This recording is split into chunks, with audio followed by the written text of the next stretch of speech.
Hey, it's Clay Trader, and this will be a video chart on ticker symbol DCTH. We will take a look at the 30-minute time frame.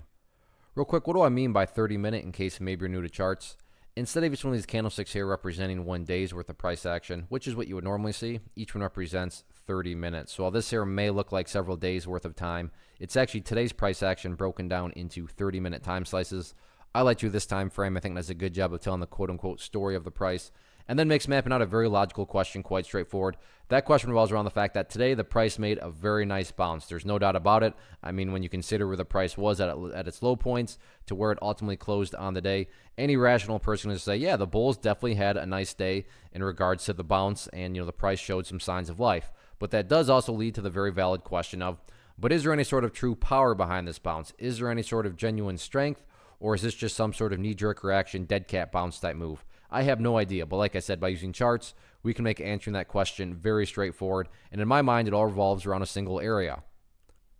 And that area is down here at 0.094. So why is 0.094 so important? Well, hopefully we can all agree on the logic that price movements with true power, with genuine strength, the price is going to progress forward. The price is not going to go back to where it was. I'm assuming you're saying, hey, thanks, Captain Obvious. Of course, if a price movement is truly powerful, it's not going to go back to where it was. That would be a contradiction. Exactly. So with that in mind, think about 0.094. Any sort of closes below it, or worse yet, if the price separates to the downside, what would that be doing to the price? That would literally be putting the price right back inside of this range where it was when it was flirting with those lows. Again, going back, not a sign of true strength. Whereas let's say the price actually pulls back here a little bit and then behaves in this manner. What would you have in this situation? Well, you'd have a set of lows right here. You'd have this set of lows down here. If you picture each one of these as stair steps, well, hey, now you have stair steps progressing in the upwards direction. And that's the name of the game. That's what a truly strong move is going to do over time. It's going to make progress forward. And in this situation, I'm defining and quantifying the statement, make progress forward, as 0.094. Now, what about areas of resistance? If this move is going to fight upwards, where are some of these key battlegrounds?